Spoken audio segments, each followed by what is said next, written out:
You're listening to Messy Jesus Business, a podcast about radical gospel living.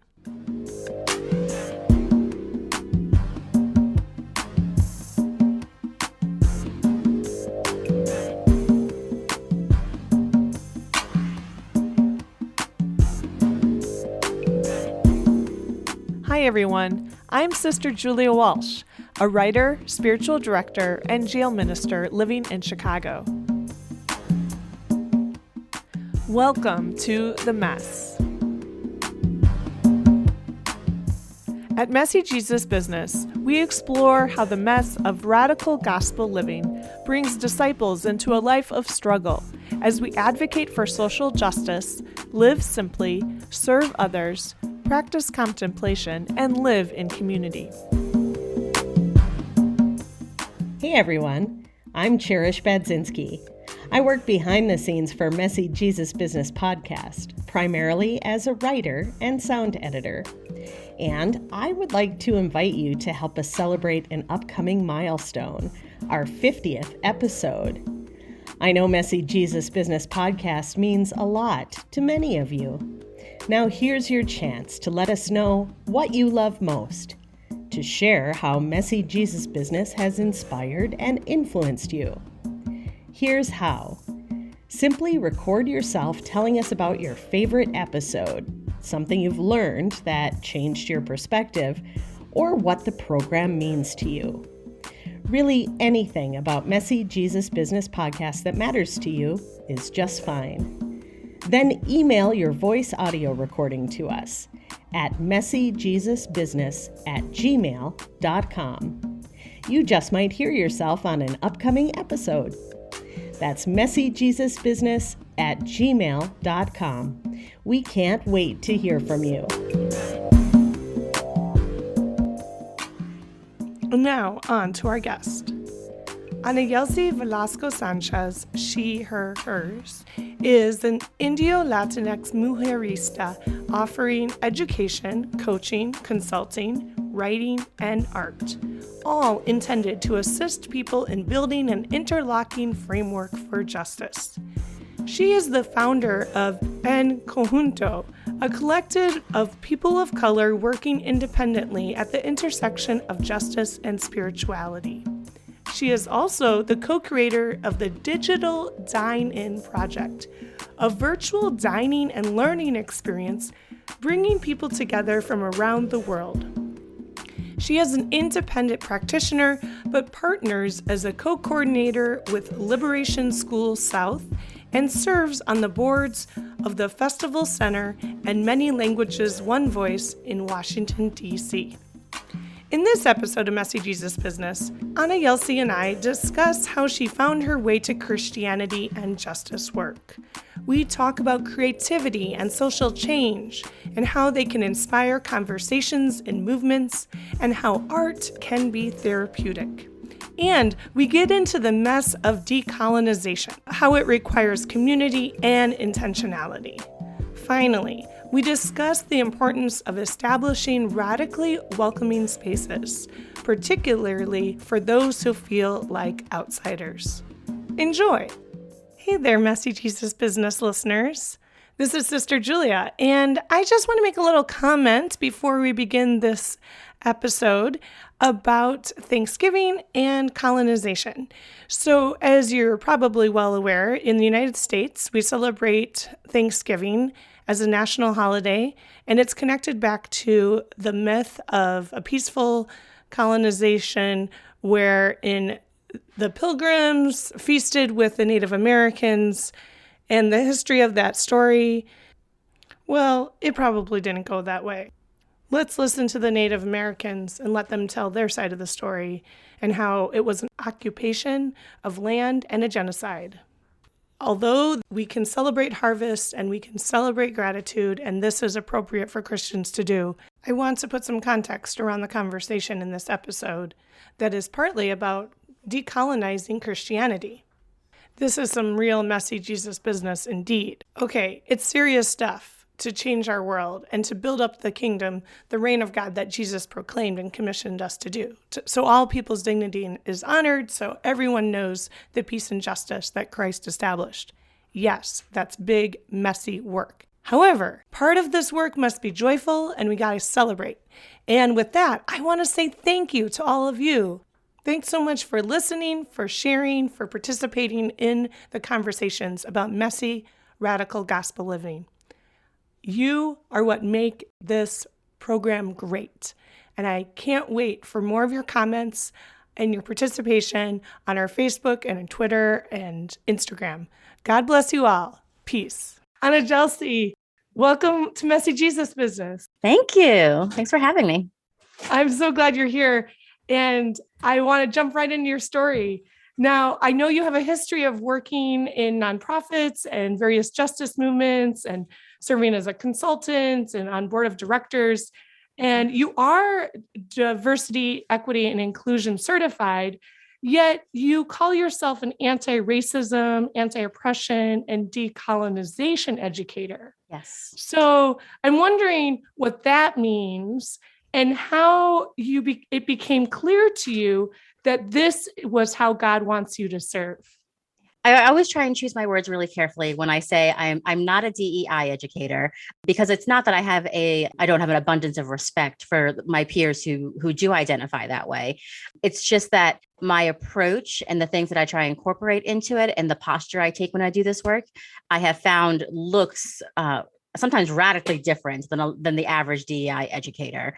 And I find like it's very important at the forefront to let communities that I'm going to partner with know that I'm not really coming in with what is often somewhat of a prepackaged, like intro to the conversation level kind of thing, the way that sort of corporate DEI package, which unfortunately we have found in recent years, that like that package's ability to actually create some lasting change and really transform the way in which people act and engage one another or think and engage one another isn't as effective as we might hope. And I honestly believe that the approach I'm taking fills in some of the gaps that we're seeing in a traditional DEI approach. So that kind of is why I'm not DEI, but what I am, what I mean by anti-racism, anti-oppression, decolonization, and interlocking justice is I am absolutely concerned with relationship and how people feel about one another and where their hearts and minds are in things. I don't believe that the work that I'm trying to do, this work of anti-racism, this work of bringing a more equitable society about, is one that can be done just by focusing on relationships. And a lot of times your average DEI education is, don't say this, do say that, don't think this way. How are your person-to-person relationships? Important questions. But to be frank, like those things aren't going to be impactful enough if the systems in which people are engaging one another are inherently corrupt or harmful, or have become so corrupt and harmful that they something new needs to be built in their place. So there needs to be reform or dismantling.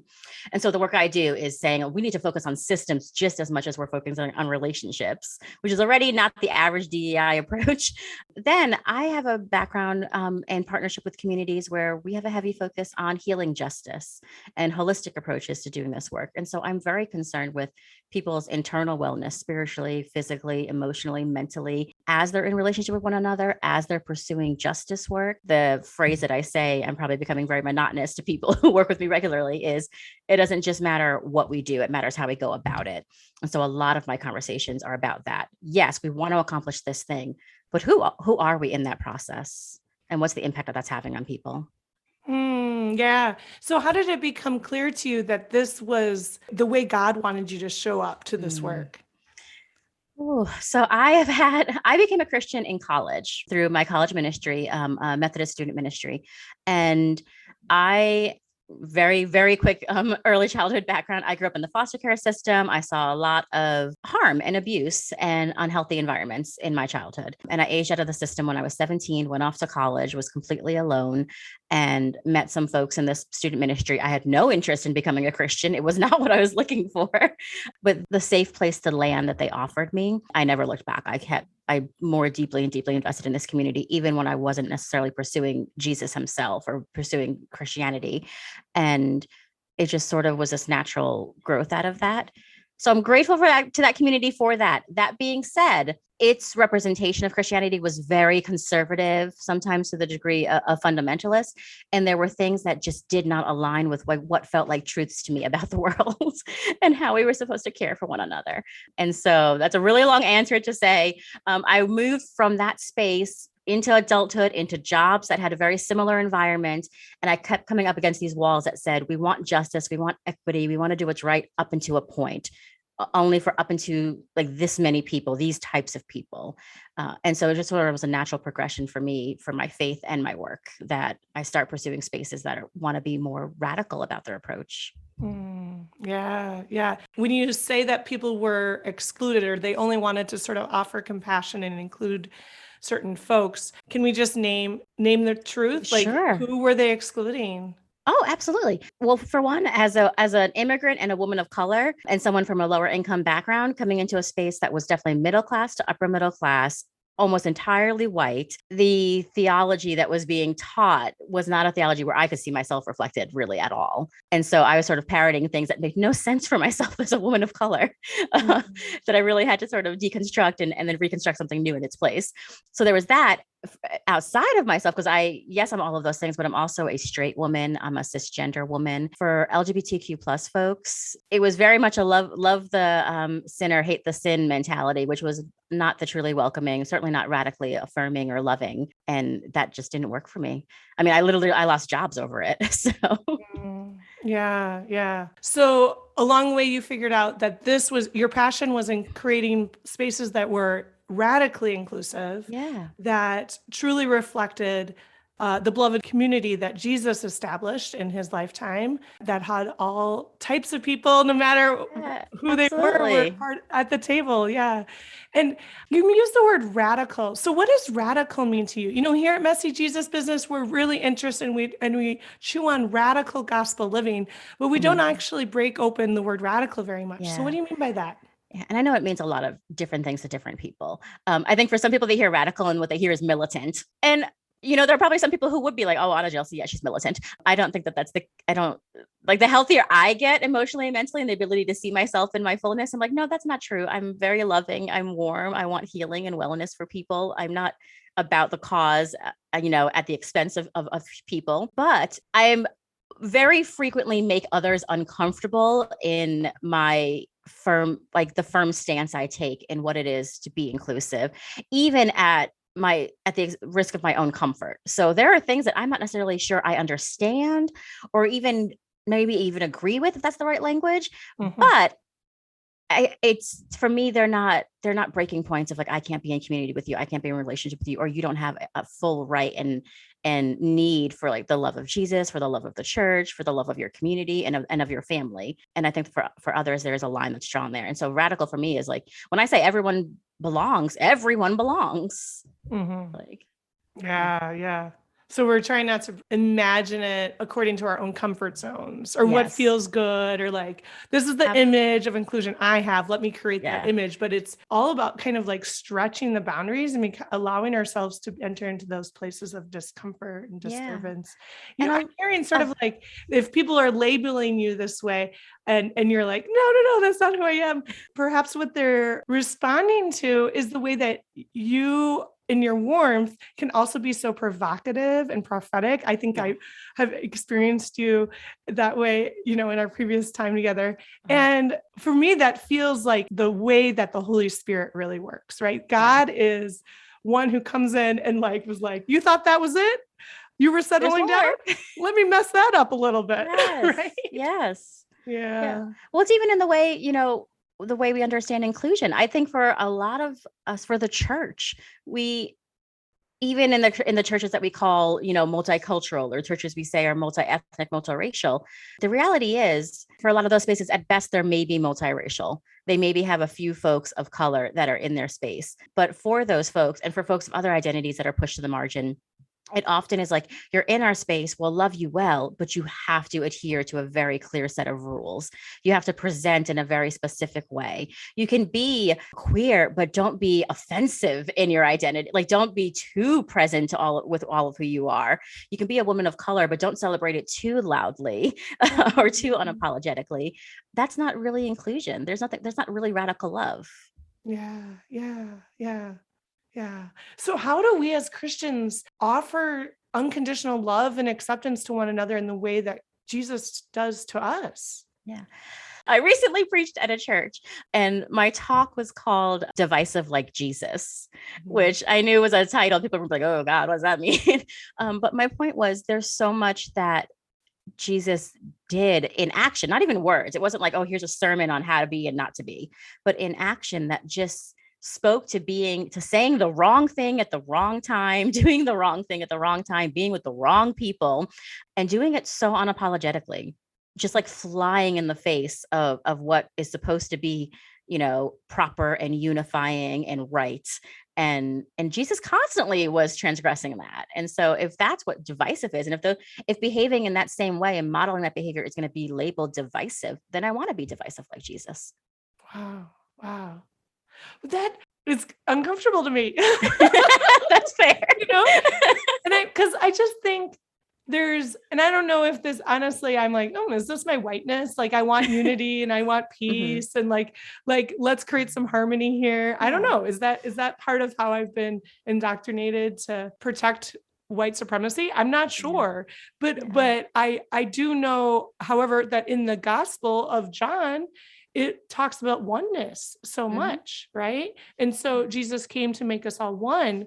So how do you connect the divisive nature of Jesus? I mean, which is true. Like, I mean, they killed him for that, with the fact that the Gospels are also inviting us to oneness. I think what I don't want folks to hear is division is an end goal, or divisive for divisive sake is a goal.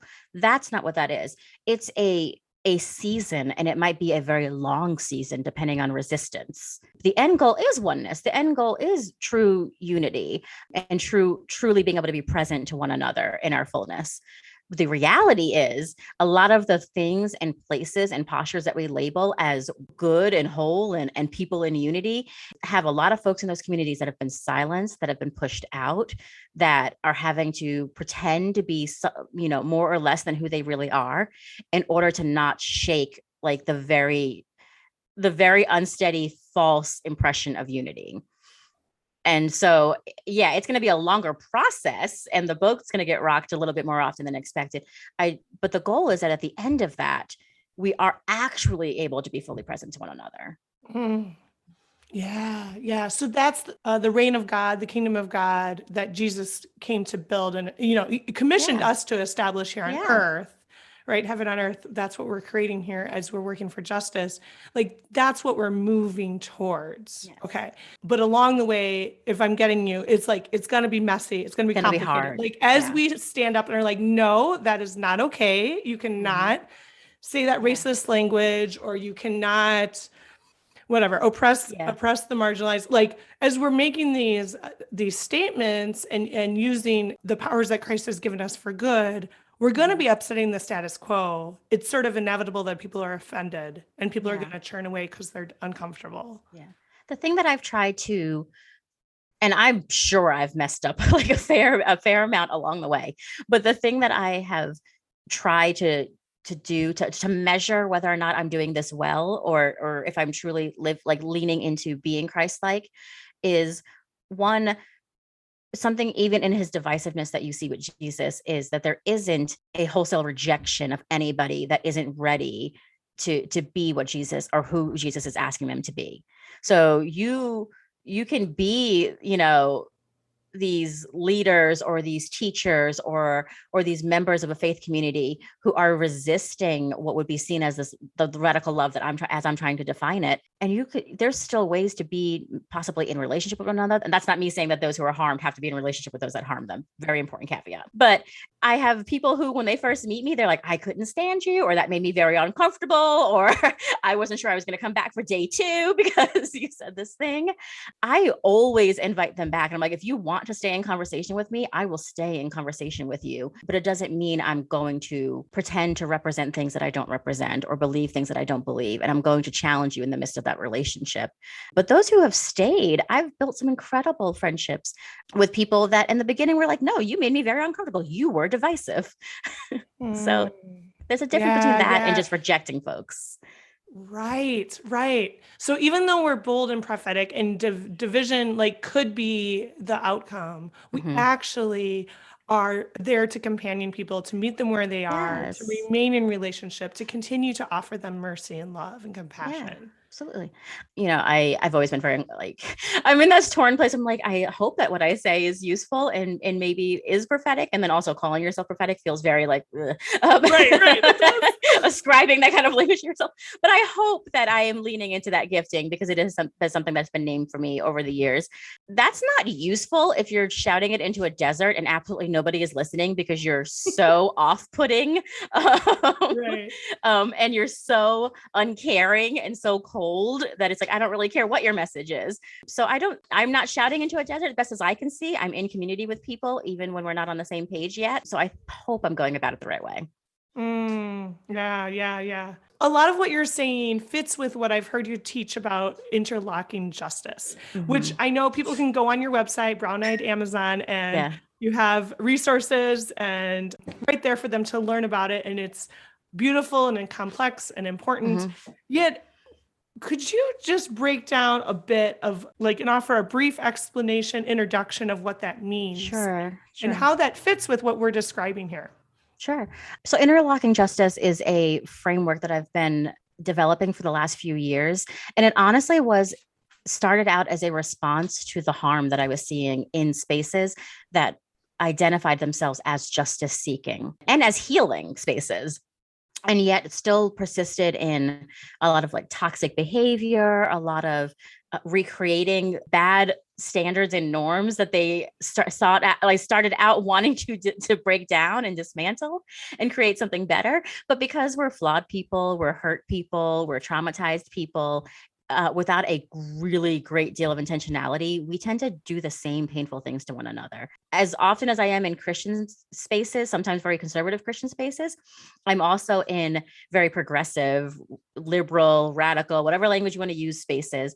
And I see a lot of the same harm created in both spaces and a lot of the same postures being taken. And so interlocking justice was a way to say that there are 5 areas within doing this work, or 5 postures to take. And it starts with the internal, the acknowledgement that all parts of ourselves are connected, that they're interlocked. So our wellness matters. I mentioned earlier, like who we are and how we do the work and how well we are in the midst of it. It matters. It's not an afterthought. Self-care and community care are not supposed to be afterthoughts. If we have time and can get to them, that's how people die, spiritually and physically die at doing this work. So there's that. And then saying that there needs to be consistency and an acknowledgement that all movements are interlocked and connected. Those who are pursuing equity in one area are impacting and impacted by other areas, that all communities are connected in some form or another. There is no silo. There is no doing this work completely isolated without any impact on one another. And we have to acknowledge that and take a new way about approaching things. It doesn't mean you need to care about everything all the time to the same degree. That's not humanly possible. But we need to figure out a way to realize that these things are very connected and our approach matters. Acknowledging that matters. Yeah.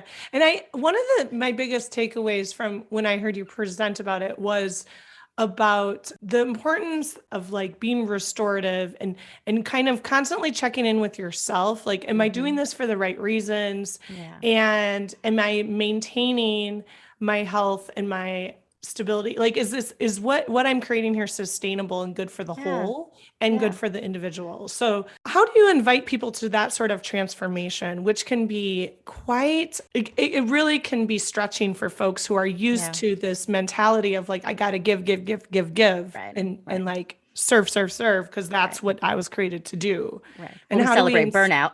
Right. Yeah. And I've just come to know so many people who have left movements or who have left justice work, or just were like, oh, I'm done living in community now because that was just a phase and there's no way that's sustainable for my spirit, my well-being. Yeah. Wait a minute. Like, Yeah. like, this is who you were created to be. How can Right. we invite you to this for the long haul in a way that's healthy and restorative? Yeah.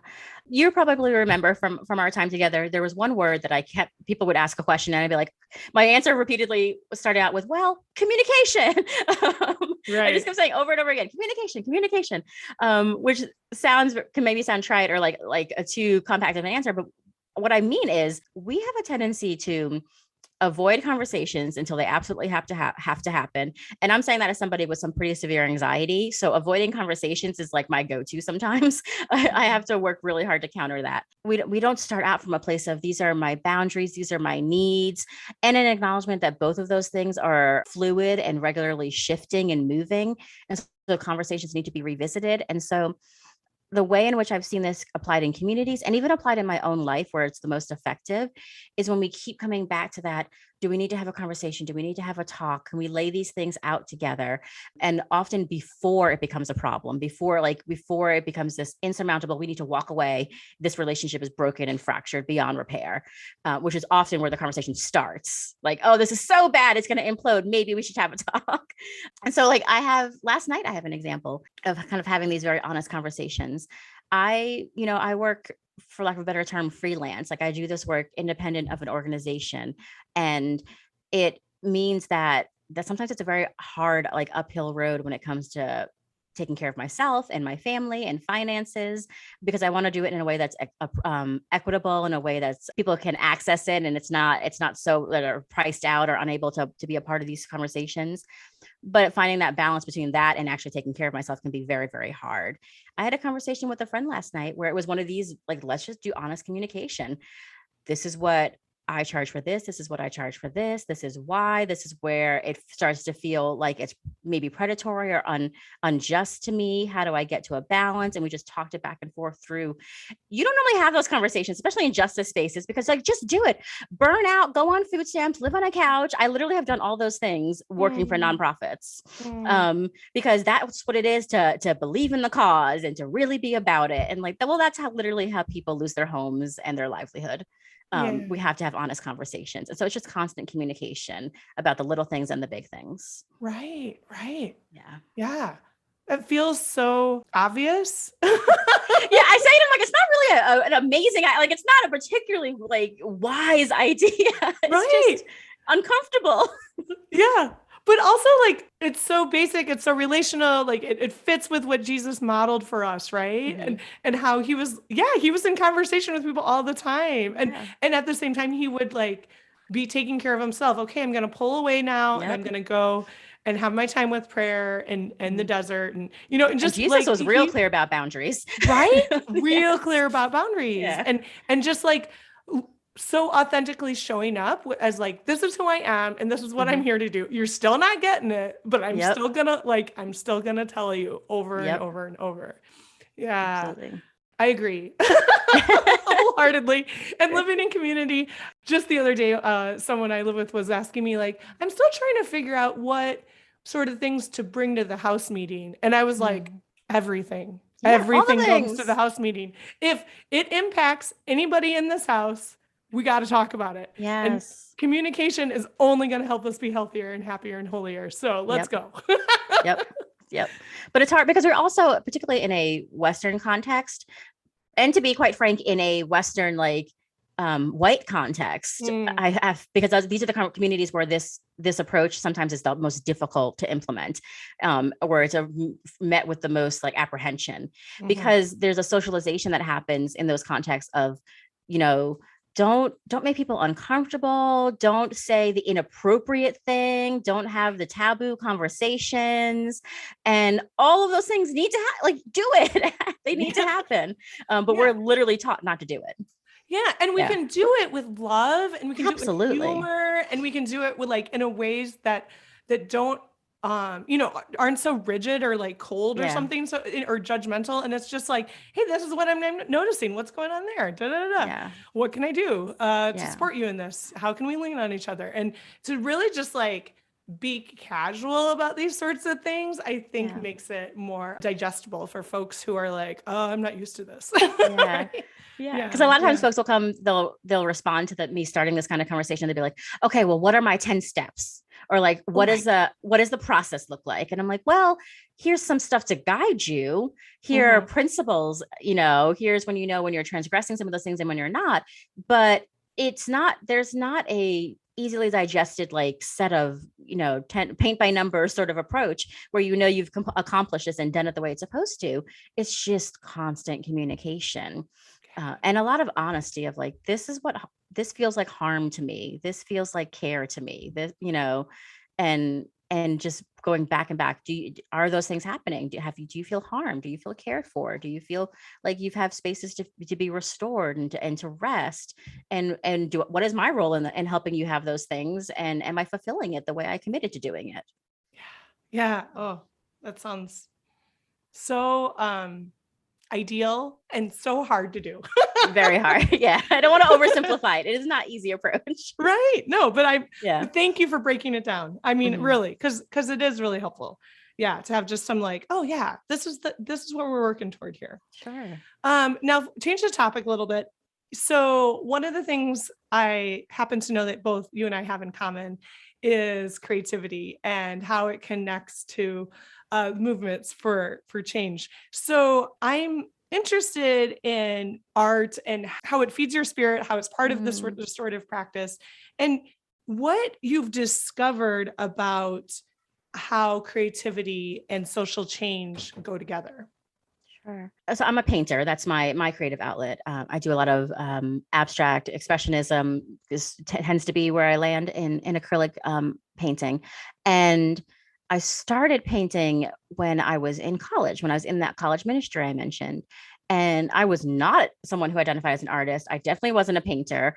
If I saw some of my paintings that I did back then, I think I would be horrified in terms of skill level. But I was asked to co-lead an arts ministry that my friend was launching for our campus ministry. And I owe him a great deal in terms of just getting me comfortable with pick up the paintbrush, create something. It doesn't really matter. He was an artist, very gifted artist. He wasn't out at the time, but he's since come out and is, queer and partnered and in a loving relationship. But this is someone who entrusted me with that information at that time. And so I had this special relationship with them. They opened my world up to arts. And there was sort of like, so there's kind of a natural intersection right there of what is just and the arts. And because I've always been preoccupied with justice and with equity, it was very natural for me when I started painting more prolifically that's what always showed up in my paintings because I was working through a lot of my thoughts on those things. And so a lot of my art is reflective of the conversations I'm having every day in the movement spaces that I'm occupying. So it's just a natural pairing of those two. And art lets you have conversations that you wouldn't have had otherwise. It's the same thing I say about food. It's why I think of food as medicine and the dining table is sacred. So is art. It allows conversations and vulnerability that probably wouldn't have happened otherwise. Yeah. So it's a way to make an offering that can then be a prompt for conversation and for going to a place of depth for the audience. What about for the creator, the artist, and how does it's therapy. Okay. Yeah. I mean, I also go to therapy. God bless my therapist. But long before I could afford therapy, like this was probably my one regular outlet to just work through stuff. And things that I was having a really hard time with. I mentioned, anxiety. I live with anxiety, depression, CPTSD. I have a lot of stuff I'm working through. And art is a space where I can just let go. And so sometimes it's an intentional painting and sometimes it's intuitive. And I'm just throwing everything on the canvas and trying to get it out of me. So it's therapeutic for me personally. And then hopefully it's engaging enough for the audience that they want to have conversations about the subject matter. And, I relate to that as a creative writer and how oftentimes when I show up to write something, I feel like what I'm really trying to do is work something through and work something out on the page. And I've heard from one of my editors that that's the best work that I create is when it's like obvious that from beginning to end, I've worked through my question and which I find so fascinating because it's very different than like what I was taught to do in college, which is Yeah. like, this is my point and now I'm going to prove it. Right. Right. Yep. The thesis statement, and then you're yeah. Right. Yeah. But instead, like, it's engaging the reader. It's engaging for, in painting, it's in other mediums, like it's engaging the audience if they can see that, like, oh, we're on a journey here with the artist. We're going somewhere and we're arriving somewhere with them. And now we're starting to think and feel a bit of what they were thinking and feeling. Yeah. And yet we can't even, like, there's still so much mystery in it. Right. And it's but it provokes this, like, a place of contemplation for the audience, for the reader, Absolutely. for the viewer of the art. Yeah. Or the listener, if it's music. Right. Yeah. Yeah. No, I mean, I wish art had a more, and it is present in a lot of justice spaces, but I wish it had an even more strong presence because I mean, you saw a little bit of this. We did this in our time together, but I try and incorporate drawing, creation, anything into the work I do with people, particularly with adults, because we're so rigid and we're so concerned with appearing like put together and professional and in the know, and anything that makes us uncomfortable or embarrasses us or to ask us to exercise muscles we haven't in a long time, like creative muscles, we can get very like, oh no. But then as soon as I throw people into it, they're so creative and they have so much to share with one another. And again, conversations get started that we probably wouldn't have had otherwise. So I think the arts should be not just, professional artists creating things for the movement, but all people in movement spaces should be engaging some form of art and creativity. Yeah. It's healing. Yeah. And God is creator and we were made in God's image and likeness. So like part of being a disciple is to be creative, isn't it? Yes, absolutely. I don't know. That's what I think all the time. And all these folks who are like, oh, I'm not creative. I don't have a creative bone in my body. I'm like, aren't you made in God's image and likeness? Yeah. Don't right. you? You might not have a skilled, like, right. like you may not have a professional skill level, but we're all creative beings. Yes. We can all make something. Exactly. Yeah. So enter into it, as messy as may be, you'll get somewhere. Absolutely. Yeah. Yeah.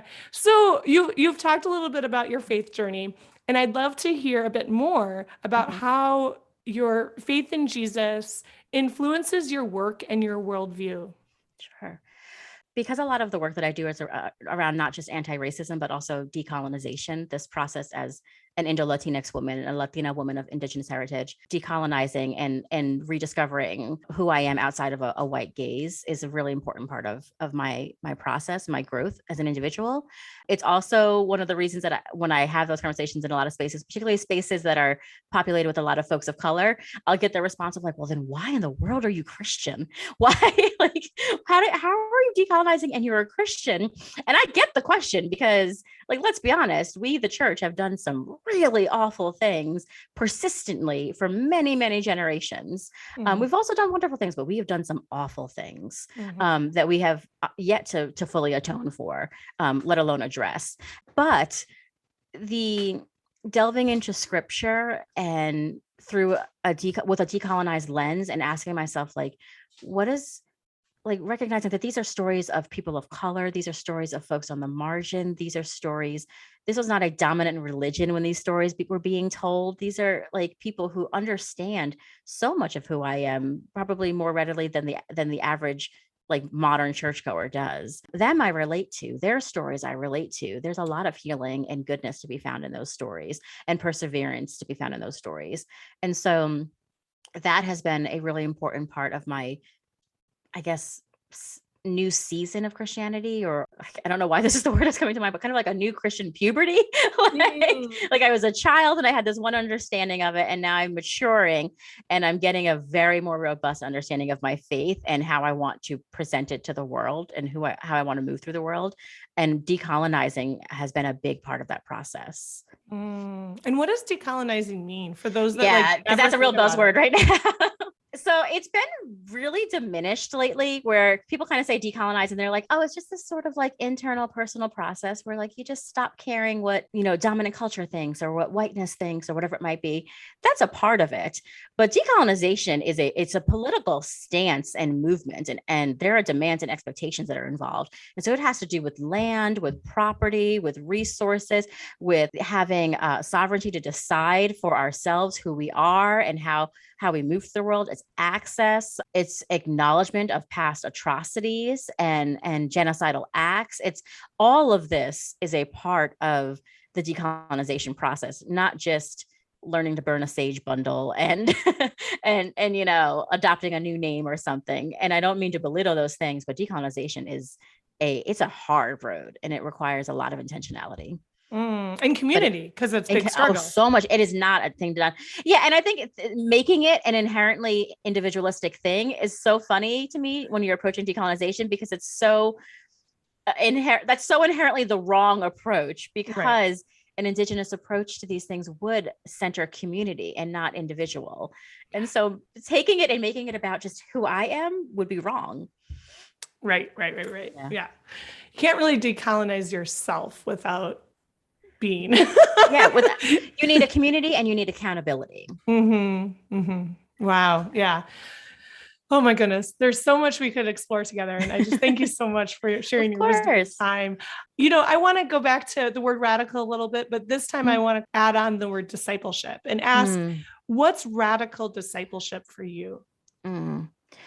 So this is making me think of a story. I attended a church for several years. And while I was there, I co-led a racial justice group. And I led it in my home 2 Sundays a week. I would invite about 15 to 20 folks in. We would have conversations about racial justice at my dining table where I had prepared a meal, because as I said, that is a sacred space and really good conversations can happen. We were met with constant resistance from the church itself, despite being a church that celebrated its identity as multicultural and racial justice oriented, because it was really a preoccupation with reconciliation without justice. All of that to be said, every time I was kind of sat down by leadership and it was like, where are you going with this? Why are you having these conversations? This feels divisive. One of the things that I was constantly told when I pushed back and said, but you said we are for racial justice. You said we are for this, this, and this. And now I'm asking us to live into it. And that is why we're meeting twice a month. And the response I would get is, our main priority is discipleship. And so I would say, well, what does that mean? Because to me, if we're discipling people and we're not showing them what it is to love like Jesus and to prioritize things like justice, then how are we discipling people? What is it we're teaching them? How are you raising people up in a good way and in a just way and in a holy way? And every time the response was it's discipleship. We want them to know the word. And this other thing is a secondary priority. And I kept trying to say, no, this other thing is a part of discipleship. It is how you do it right and well. And we were in conflict about that. They saw them as two separate things. I saw it as a crucial component that could not be taken out. Yeah. That's discipleship. Discipleship is building up justice. Yes. It's discipleship is helping people know how to engage the word. It is helping people know how to engage one another. It is helping people integrate the priorities that we see reflected in Jesus and in scripture. And some of those priorities are absolutely about justice, wellness, and wholeness. And so acting as if that isn't a crucial part of discipleship makes no sense to me. Yeah. Your story reminds me of like some years ago when I was working with a youth ministry organization. And there was a teenager there who kind of had this aha moment where she just kind of shared, I always thought that religion was a Sunday thing. And now I'm starting to get that if I really believe in this, it's got to influence every part of who I am. Yes. And how I live my life all the time. And I was like, welcome. Thank you for not compartmentalizing this anymore, because that's holistic, right? That's healthy. That's authentic. If you're showing up as a person who loves Jesus and is dedicated to his teachings and at all spaces and all times, then you're truly following him. Yeah. And I want to acknowledge, like, and not diminish or not just disregard the fact that that makes people very uncomfortable or very nervous, because I've experienced firsthand, and I've seen in the lives of others that I know and care for, that when you do that, when you try and take the sort of posture where you see discipleship and you see your faith as something that is supposed to permeate all parts of who you are and all spaces that you occupy, you can experience a great deal of loss. I know folks who have lost their job. I've been a person who's lost my job, as I mentioned. I know folks who have lost their pastoral positions, have lost their congregations, have lost family members because they decided to live more fully into these things. So there's very real risk, and I acknowledge that. It doesn't make it not necessary and not important, but there is very real risk, which is why we need to walk alongside one another in this process and not make it an individualistic thing, because that loss, that potential for loss, is much more frightening when you have absolutely nobody there to hold you up. Yeah. Yeah. So we have to really, again, back to the community, right? We just really have to be community to one another. And so like thinking about that teenager that I knew years ago, when she was having that aha moment, I could have responded to her instead of saying like, welcome, like, oh, what do you need? Like, how can I support you in this new space of like being with your faith? Yeah. Yes. Yeah. That would have been better. I admit. It would have been a next step. Absolutely. It would have been a good next step. Yeah. Okay. Well, one last question. Sure. How is it messy for you to do all this work, to advocate for change and to build up the world Christ commissioned us to build? Sure. I feel like an outsider a lot of the time. I think if I had to name what is probably one of my biggest struggles doing this, is a lot of times I feel like an outsider, and I feel like I enter a lot of spaces where at least a few faces in the room are unhappy that I'm there. And that's not a good feeling. Nobody wants to feel like that. And I get that pretty regularly. A lot of times when I'm invited into communities, it's because they've hit one of those thresholds that I was talking about earlier, where it's like things have gotten so bad that now we cannot avoid a conversation. Things have gotten so tense that now we realize we need help. And that's often when I enter a community. And so there are at least a few who are antagonistic and don't want my presence. And that hurts. And feeling like you're never quite completely welcome in spaces is a painful feeling. It's one I've accepted, that it's a reality of doing this work, but it doesn't make it less harmful. Yeah.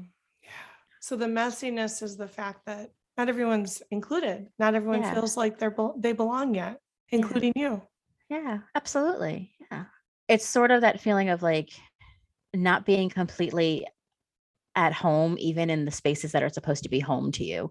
So like I haven't had a consistent church that I attend since I left that last church. And I walked out of my last service in that congregation in 2017, I believe it was.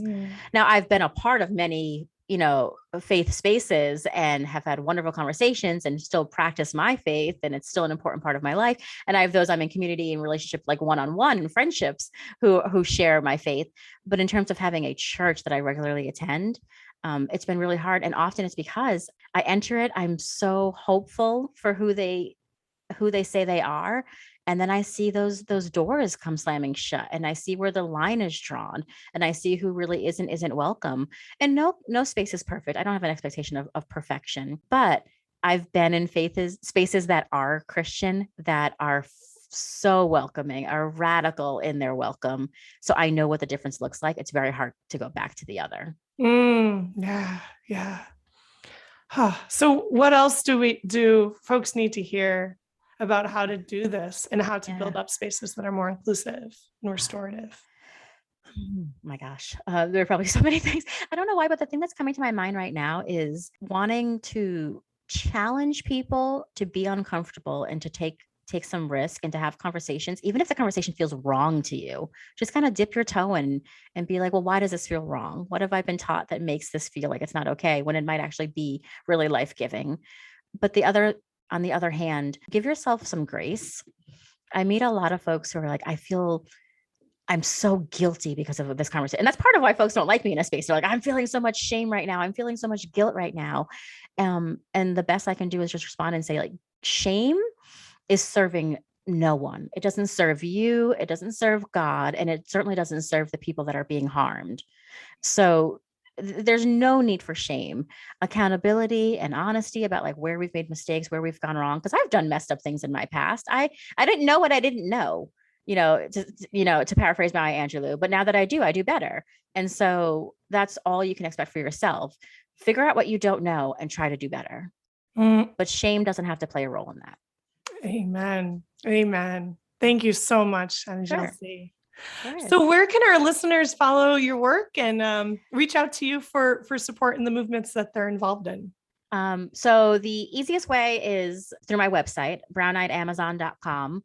And then on social media, I have the same handle across most platforms. And I'm on all the platforms, I think, except Snapchat. I'm too old. I can't figure it out. But all the other ones, I'm going to spell it for folks, but it's, the little asterisk and then BRWNEYEDAMZN. So Brown Eyed Amazon with some letters taken out, but you can find me on all the platforms. And I love talking with folks and engaging folks. And you mentioned that I have resources out there. Like I want to have these conversations. I want them to be as accessible as possible. So yeah, I welcome it. Thank you so much. You're welcome. You're welcome. Thanks for having me.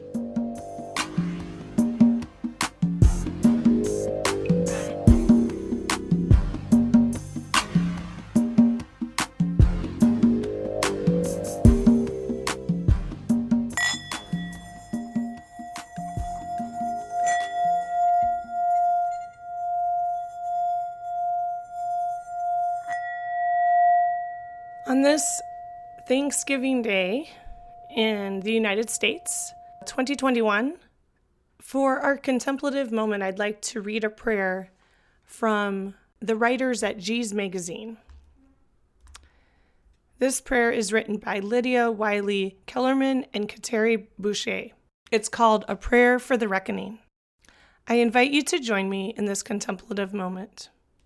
O God, whose spirit rests in the contours of indigenous lands, whose breath rises in the street, chanting Black Lives Matter, whose rage boils when the cross is raised as weapon, whose being is reimagined by the honeybees, the mycelium, and the snow-covered cedars. We stand at a time when the powers of death are grasping for air.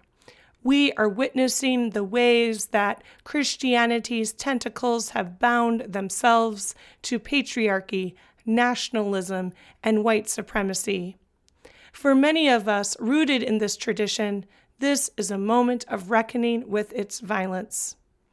We watch in terror, but not shock, grief, but not despair, trembling with the question, what does it mean to be a Christian? We ask you to hold us in this tension. Help us ground in our bodies and remember our histories and yearnings. Send us Shipra and Pua to summon our courage of disobedience and resistance to empire's demands. Send us Miriam to remind us to sing and dance and trust the waters as the walls come crumbling down.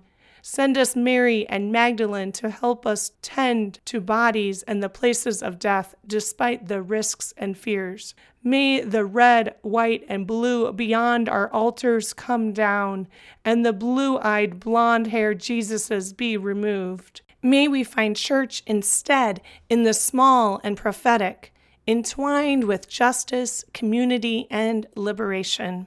May guns be beaten into garden tools. May history be studied and ancestors be summoned.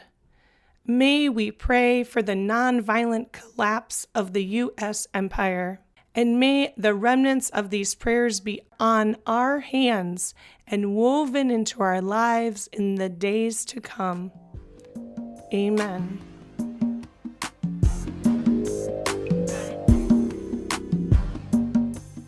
That's it for this episode of Messy Jesus Business. Thanks for listening. Messy Jesus Business is produced and hosted by me, Sister Julia Walsh, and edited by Cherish Bedzinski. You can find us online at messyjesusbusiness.com and on Facebook, Twitter, Instagram, and Patreon. If you like what you heard, please be sure to mention our podcast to your friends and followers. And we'd love to have your support via Patreon. From the bottom of our hearts and the middle of the mess, thank you. Messy Jesus Business is produced in partnership with the Franciscan Sisters of Perpetual Adoration.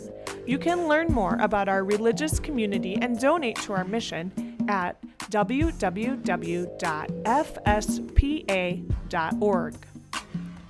I'm Sister Julia Walsh, and I'll catch up with you next time. Until then, peace and all good.